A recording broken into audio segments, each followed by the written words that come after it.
Muy buenas noches y bienvenidos a un nuevo programa de los consejos de Manolo, que como todos los martes nos reúne a la mesa familiar a hablar de temas de interés general, de salud, de prevención, de recomendaciones, todo para tratar de lograr un mejor bienestar, ¿no es cierto?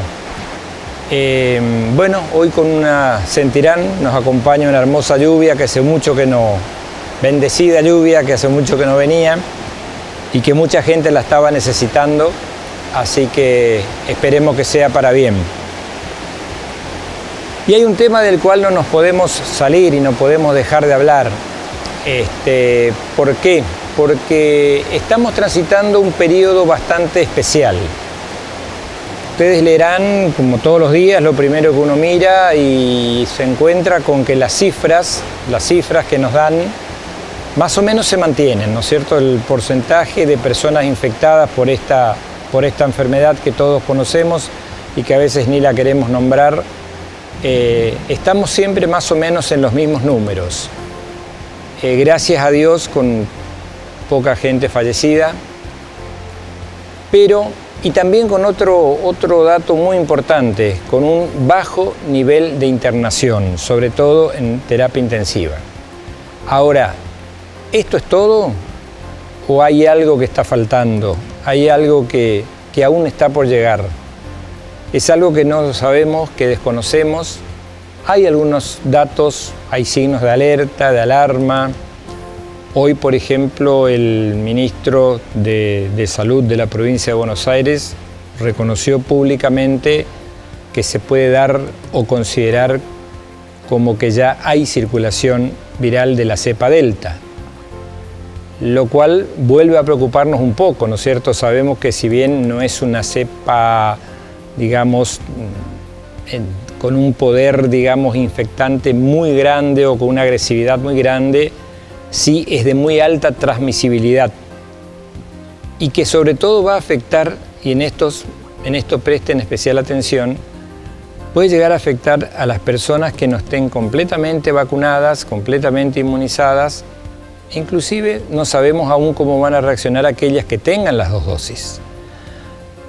Y un dato que nos va a dar seguramente y del cual vamos a hablar con nuestra invitada de hoy es también por qué hay esa asimetría entre las vacunas que tenemos disponibles y las vacunas que están colocadas. ¿Qué pasa? ¿Que la gente no se está vacunando? ¿Por qué? ¿Por temor? ¿Por desconocimiento? ¿Porque tenemos que promocionar un poco más? En fin, todos esos detalles vamos a ir charlando, pero el tema de hoy es meternos en la intimidad, ¿no es cierto?, de lo que es hablar con una persona que representa a un equipo de trabajo que se mueve en este ambiente, ¿no?, que convive día a día con esta enfermedad, con los pacientes, con la familia, con los pacientes que están muy solos, porque los protocolos indican que tienen que ser así y ellos tienen que entenderlo, les explicamos, les decimos, pero igual cuesta, la familia tiene que entenderlo, es en función de proteger al paciente, de darle una mejor atención y de proteger a la familia también. No es que uno, digamos, retasee la información o no quiera darle, no, al contrario, nosotros tratamos de ser lo más claros posible dentro de lo que se permite, ¿no es cierto? Entonces, estas cosas vamos a tratar de hablar. Y algo que no me quiero olvidar, vamos a hablar de las famosas comorbilidades que son.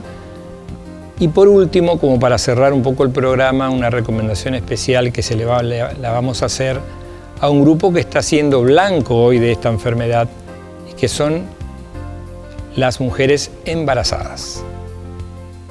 Está siendo, como en su momento ocurrió con la gripe A hace unos años, hoy parece que el virus está dirigido o dirigiéndose y eligiéndola a ellas, lamentablemente, y a gente joven también, ¿no es cierto? Y cuando hablo de gente joven, no hablo solamente de los adolescentes. Hablo de gente de 35, 40, 45 años, que hoy se considera gente joven, muy joven, con mucho por delante todavía, y es prácticamente la gente que estamos viendo hoy en la internación. Embarazadas, adolescentes, gente joven, ya no esa primera etapa que veíamos donde predominaba el virus en las personas muy mayores, 75, 80, 85 años, y en una situación diferente y bastante desventajosa. Así que de eso se trata, de contarles un poco desde adentro, desde la experiencia de una persona que convive las 24 horas con la enfermedad, con los pacientes, con la familia. Por eso nos acompaña hoy la doctora Evelyn Zamorano. Ella es, ustedes ya la conocen, ya ha estado en nuestro programa el año pasado. Ella es especialista en medicina interna y clínica médica, o sea, factores fundamentales en esta enfermedad, y gestionando su tarea dentro de un grupo humano, un equipo de trabajo multidisciplinario, ¿no? Que también vamos a hablar un poquito de eso. Así que yo le quiero agradecer a la doctora por haberse prestado a hablar de este tema que es bastante difícil, hay que buscar las palabras, hay que encontrarlas, pero como siempre decimos, es bueno alertar, no alarmar, sino alertar, estar siempre pendientes. ¿Saben qué pasa? El hecho de que tengamos una dosis, 2 dosis, no nos exime de tener la enfermedad. Debemos, nosotros sobre todo, los que estamos en el personal de salud y que conocemos de qué estamos hablando, somos los que más nos cuidamos. Estamos todo el día con los barbijos, con el alcohol, evitando el distanciamiento y siguiendo las recomendaciones. ¿Y por qué hay que seguirlas si ya tenemos las 2 vacunas? ¿Y por qué esto no está terminado? Y no sabemos cuándo va a terminar. Y estoy hablando exclusivamente de la enfermedad. Esperemos no encontrarnos en septiembre con esa famosa ola que amaga, amaga y que nunca llega. Esperemos no encontrarnos porque realmente sería volver a comenzar un trabajo que fue realmente titánico y que se está sobrellevando de la mejor manera posible. Así que gracias por estar como todos los martes y vamos a la presentación del programa como siempre y ya estamos con ustedes.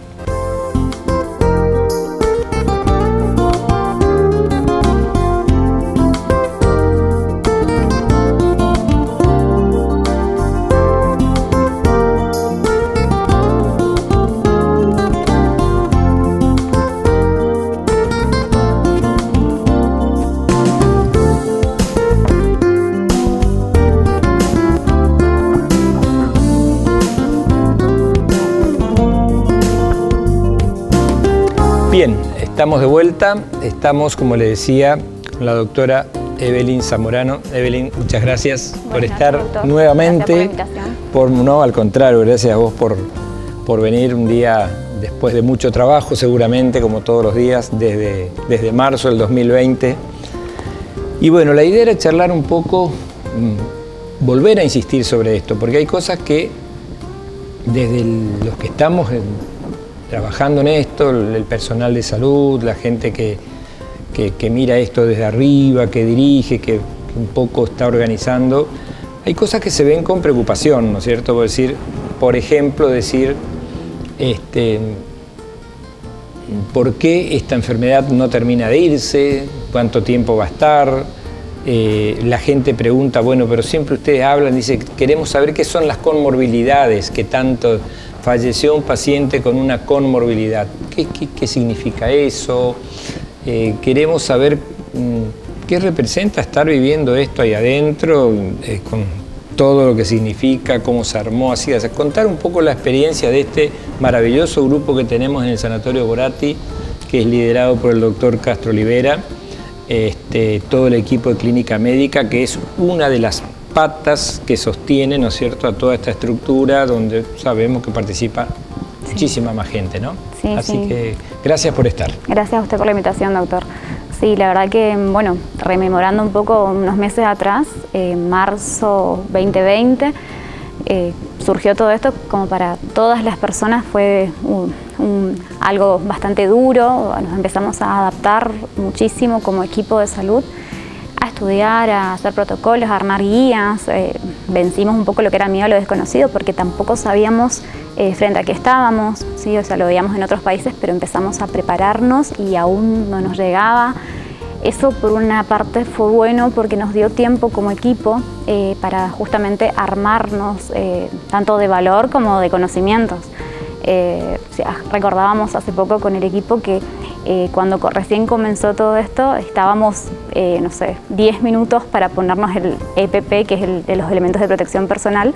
Nos controlábamos unos a otros, nos supervisábamos. Bueno, actualmente lo hacemos todos los días, todo el tiempo, en menos de un minuto, pero bueno, todo esto fuimos aprendiendo en la marcha. Era lo mismo que los tratamientos. En un principio eran de una forma, constantemente se iban modificando. Los síntomas, los casos sospechosos.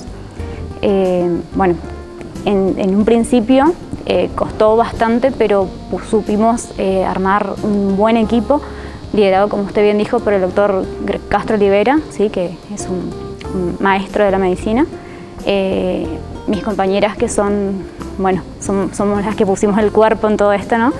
Y bueno, junto, por supuesto, con los infectólogos, ¿sí? que cumplen un rol fundamental en todo esto. El doctor Méndez, la doctora Rinaldi, ¿sí? Y ni hablar de el trabajo enorme y diario que lo sigue haciendo lo que es el personal de enfermería. Son realmente increíbles, se capacitaron al igual que nosotros en muy poco tiempo.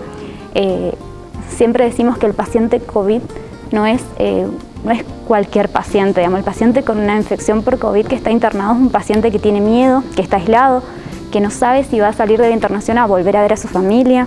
Entonces es un paciente de manejo realmente multidisciplinario, ¿sí?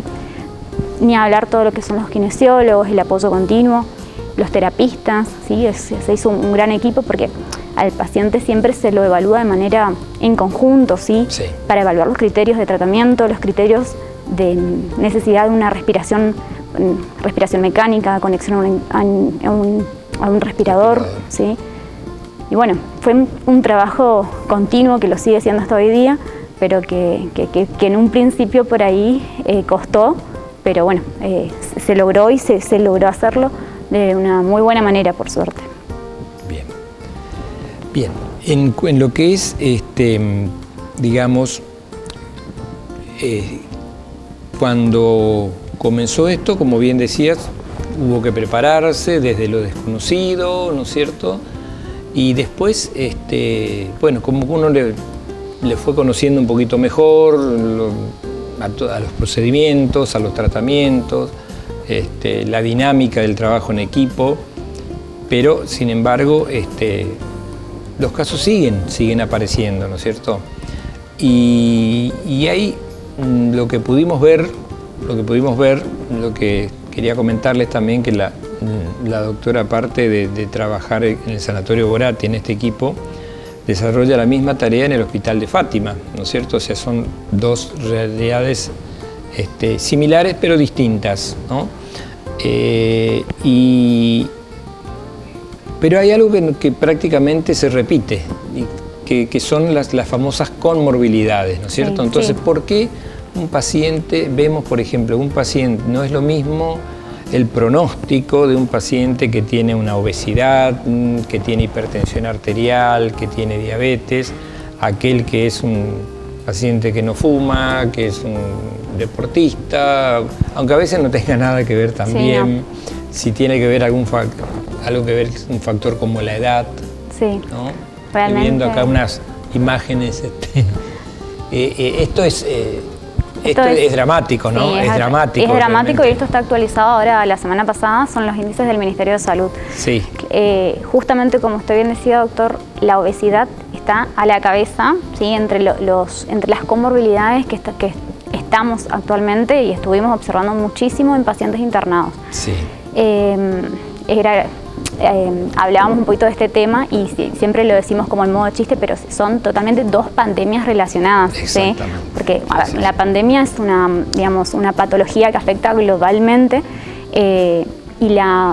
dos cosas, dos puntos de vista. En primer lugar, lo que es el mismo confinamiento, el aislamiento, fue un factor de agravamiento en pacientes que previamente ya tenían sobrepeso u obesidad, ¿sí? Por justamente la inactividad, el sedentarismo, la disponibilidad al picoteo, ¿sí? Todo eso por ahí empeoró los casos ya de sobrepeso o de obesidad. Pero al mismo tiempo notamos que la obesidad y el sobrepeso son factores de peor pronóstico en los pacientes que cursan una infección por COVID. Bueno, esto se debe en general a que la obesidad por sí misma es una patología en donde hay un estado proinflamatorio crónico. ¿Qué quiere decir esto? Que es como que los tejidos están inflamados. El tejido graso de por sí libera citoquinas inflamatorias. Si recordamos un poquito el COVID, durante la etapa de mayor síntomas produce la famosa tormenta de citoquinas, ¿sí? Es un estado hiperinflamatorio justamente que el paciente obeso de por sí ya lo tiene, ¿sí? Tiene un estado basal de inflamación, se podría decir. Por otra parte, el paciente obeso tiene una disminución en lo que es la capacidad respiratoria, también suele tener la mayoría de las veces como una disfunción o problemas, digamos, en lo que es los latidos cardíacos, la función cardíaca, así todo depende de cada caso, pero en la mayoría de los pacientes. Entonces todo esto hace que el paciente que cursa una infección con COVID-19, que de por sí es obeso, tenga un peor pronóstico, ¿sí? Y no es solamente en nuestra experiencia, lo vemos nosotros día a día y a la vez lo estudiamos y vemos que en otras partes del mundo pasa absolutamente lo mismo y tiene argumento fisiológico, lógico justamente. Sí. Por otra parte, vimos muy frecuentemente que los pacientes internados cursan con diabetes, ya venían con diagnósticos de diabetes previamente o hacían debut diabéticos, que eso fue súper frecuente. ¿Qué sería un debut diabético? Que durante la internación se le diagnostica niveles elevados de azúcar en sangre. Una persona que hasta ese momento desconocía o no los había presentado. Exactamente, vimos muchísimos casos de pacientes que los terminamos diagnosticando justamente en internación. Recordemos que, digamos, el azúcar alta en sangre, ¿sí? El estado de hiperglucemia, es un factor favorecedor para las infecciones y a la vez es un factor que va a hacer que el paciente tarde más en recuperarse siempre, en general de la mayoría de los procesos infecciosos, más aún en este caso de esta infección viral, ¿sí? Entonces notamos mucho los pacientes diabéticos ahí a la cabeza con el tema de la obesidad por las mismas complicaciones de sus enfermedades de base, de la diabetes en sí, que es una enfermedad crónica que la mayoría de las veces cuando no viene controlada, ¿sí? Por eso insistimos tanto en el buen control metabólico. O sea, ¿qué quiere decir? Los cuidados en el domicilio, los controles de azúcar, el no abandonar los controles con sus médicos de cabecera, con su diabetólogo, ¿sí? Porque justamente es como que, por decirle, al virus le gusta el tema del azúcar alto, cuando la parte metabólica del paciente no está controlada, tiene más posibilidades de una peor evolución de la enfermedad. Exacto. ¿Y con los hipertensos? Bueno, con los hipertensos nos pasó algo parecido también, sí, pero ¿qué pasa? La mayoría de los pacientes que internamos, siempre hablando de pacientes que nosotros estamos manejando, cursaban también con hipertensión, pero la hipertensión tiene tanta prevalencia que tampoco es algo que nos asombró mucho, pero por la magnitud de pacientes hipertensos que tenemos. Sí. Es como que el paciente generalmente hipertenso también cursa con otros factores de riesgo también, ¿sí? Como sea la obesidad, la diabetes. Entonces son pacientes que están muy relacionados por ese lado, ¿sí? Perfecto. Bien. Algo que lo fuimos viendo y aprendiendo y conociendo también es ese viraje que hubo, ¿no es cierto? Al principio eran, lo que yo decía en esa pequeña introducción que hicimos, como que la población blanca, o sea, la que era susceptible de agarrarse un coronavirus, digamos, eran las personas mayores o muy mayores, ¿no? Sí. Personas que estaban en los geriátricos o que estaban hospitalizados o que estaban en un asilo. Eso fue cambiando, ¿no? Después vimos que cualquier persona en la edad media, ¿no es cierto?, 40, 45, 50 años, también podía enfermarse. Sí, tal cual. Y después llegó lo que todo el mundo pensó que no iba a llegar, que eran los adolescentes o las personas jóvenes realmente, como personas de 22, 24, 25 años. La incidencia de la vacuna, ¿tuvo algo que ver? ¿Se pudo relacionar algo de eso? Sí, no, claramente. Bueno, particularmente, como usted bien lo dijo, tuvimos como una diferencia, ¿sí?, de pacientes Diana, de pacientes blancos. Actualmente son pacientes de los adultos jóvenes, ¿sí? Se podría decir tranquilamente de 35 para arriba son los pacientes que estamos teniendo, ¿sí?, internados, ¿sí? Cambió muchísimo, en primer lugar, porque la mayoría de los pacientes que están vacunados, ¿sí?, y está actualizado al día en los registros de vacunación, son pacientes mayores de 60 años, ¿sí? Aquí tenemos, ¿no? Justamente, esto está actualizado ahora el 23 de agosto. Sí. Ayer. No, perdón, 22 de agosto. 22 de agosto.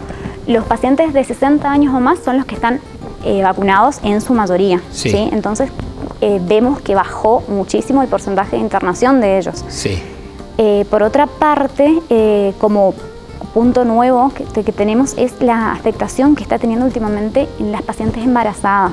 ¿Sí? Eso es algo que nos sorprendió de manera importante porque, bueno, en primer lugar, ¿sí?, una paciente embarazada con una neumonía tiene mayor riesgo justamente de muerte perinatal, de un aborto, de un parto pretérmino, ¿sí? Porque recordemos que la mujer embarazada, por los mismos cambios fisiológicos del embarazo, tiene una menor tolerancia a la hipoxia, es decir, a la disminución de la oxigenación. Un paciente sano, joven, que no cursa un embarazo, por supuesto que tiene una mayor tolerancia, una mejor evolución. La paciente embarazada en sí tiene una menor tolerancia a la hipoxia, ¿sí? Esto, bueno, puede producir muchas complicaciones, que es como lo estamos viendo incluso en pacientes jóvenes, sin antecedentes médicos, que, bueno, al contraer COVID, sobre todo en el tercer trimestre, cursan con evoluciones más tórpidas, ¿sí?, con evoluciones con mal pronóstico. ¿Sí? Por eso es la importancia, y le estamos insistiendo tanto con el tema de la vacunación, ¿sí? Porque claramente hay una diferencia importante desde que se comenzó la vacunación, y me atrevo a decir, hablándolo con todo nuestro equipo de salud, con nuestros infectólogos y todo, y lo que vemos día a día, nosotros internados, pacientes con las 2 dosis, con el esquema completo en tiempo y forma, hemos tenido contados con los dedos de una mano. Sí, muy pocos. Es increíble, o sea, pacientes que actualmente tenemos internados o tienen solo una dosis o no tienen la vacuna, o incluso tienen la segunda dosis pero recientemente, o sea que no llega. Recordemos que para tener la inmunidad completa es de la segunda dosis a los 21 días aproximadamente, ¿sí? Sí. Y pacientes así no estamos teniendo. Sí, por eso incluso hay gente que, digamos, se pone la vacuna y a los 7 días hace la enfermedad y lo relaciona con la propia vacuna, ¿no es cierto? No, hay que conocer eso y saber, y es muy claro lo que está diciendo la doctora, de que para considerarse que la inmunidad está completa, hoy por hoy tenemos que hablar de 2 dosis. Tal cual. Pero 20 y pico de días o 21 días a partir de la segunda dosis. Exactamente. Sí. Incluso hay países que ya están volviendo a otra fase, ¿no es cierto? Por ejemplo, si hablamos de Israel que, bueno, en su momento fue, creo que, si no fue el primero, fue el segundo país que completó o que llegó al objetivo blanco, que eran el 60-70% de la población vacunada, como que está de nuevo con volviendo a lo que era la fase 1. Evidentemente algo tendrá que ver esa famosa variante Delta que se habla, y por lo cual incluso ya, por lo menos, algunos países han decidido aplicar la tercera dosis, aplicar una tercera dosis, comenzando por el personal de salud, que es un poco el que está más expuesto, el que está... Y a mí me preguntan siempre, ustedes que están ahí adentro todo el día, que están en el sanatorio 20 horas por día, 10 horas por día, más allá de que estén vacunados o no, ¿cómo no se contagian, cómo no se enferman? Y yo siempre les digo a todos los que me preguntan que para mí es uno de los lugares más seguros. Tal cual, sí. Porque es donde uno toma todos los recaudos. Uno anda con barbijo, anda con protección, usa el alcohol en gel cada rato, evita las reuniones, mantiene el distanciamiento. Yo tengo más, digamos, más miedo a contagiarme en un supermercado, en un cajero, que en el sanatorio. Sin duda. Estamos metidos hace casi 2 años, van a ser, y bueno, uno, gracias a Dios, pues es poquísimo el personal de salud que se ha enfermado, ¿no es cierto? Nosotros en nuestro Sí. lugar de trabajo, doctor, Sí. o sea, ustedes sabrán, no tenemos, o sea, 85% que no se contagió trabajando Sí. diariamente con pacientes COVID. Sí. Sí. Eso también, por supuesto, que habla muy bien de la labor diaria. No estamos exentos porque puede Sí, pasar, sí, pero sí. estamos a un año de la pandemia y evidentemente las cosas se están haciendo bien, claramente. ¿Sí? Bien. Por ahí me gustaría hacer un hincapié en la siguiente imagen, si se puede. Sí, cómo no. Qué interesante, justamente esto, también actualizado ahora de antes de ayer, la cantidad de vacunas aplicadas en total, Sí. según localidad. Por supuesto que Buenos Aires y Cava van a estar siempre Sí. a la cabecera por una cuestión demográfica, que son los que tienen más habitantes, pero las dosis aplicadas total en lugares, en provincias donde tiene un buen porcentaje de vacunación, varían entre lo que es 1 millón y 3 millones. Ajá. En Misiones tenemos 799.000 dosis aplicadas en total. Sí. Pero ojo que distribuida hay 1.100.000. Sí. O sea que hay 300.000 dosis, más o menos, Que aún no se aplicaron. no se aplicaron.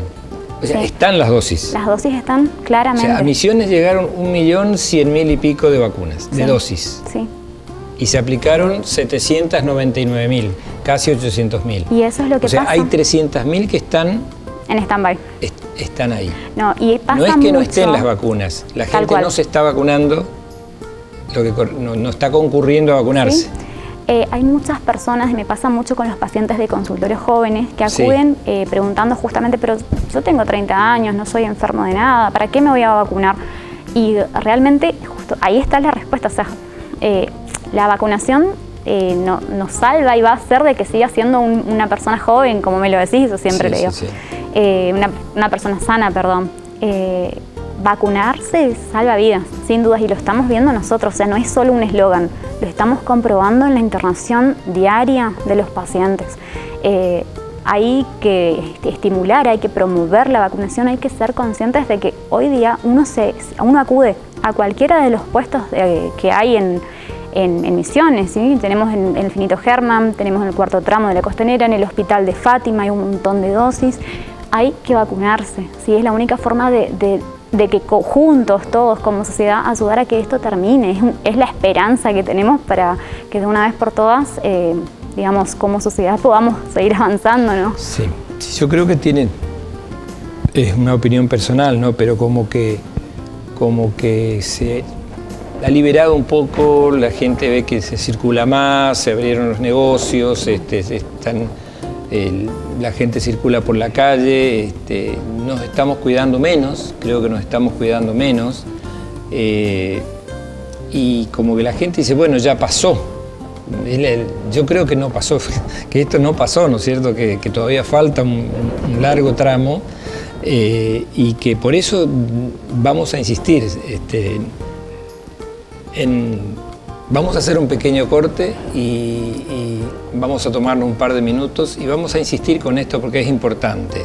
Este pequeño paraíso que tenemos ahora, hay que ver si es realmente así o si es una cosa temporaria, ¿no es cierto? Porque podemos ir a una confitería, podemos ir a almorzar, podemos ir a hacer compras, podemos ir a todos lados. La gente está cada vez más en la calle, pero ¿está bueno realmente que esté pasando eso? ¿O deberíamos hacer hincapié en algunas recomendaciones que van a venir seguramente sobre cómo seguir cuidándonos?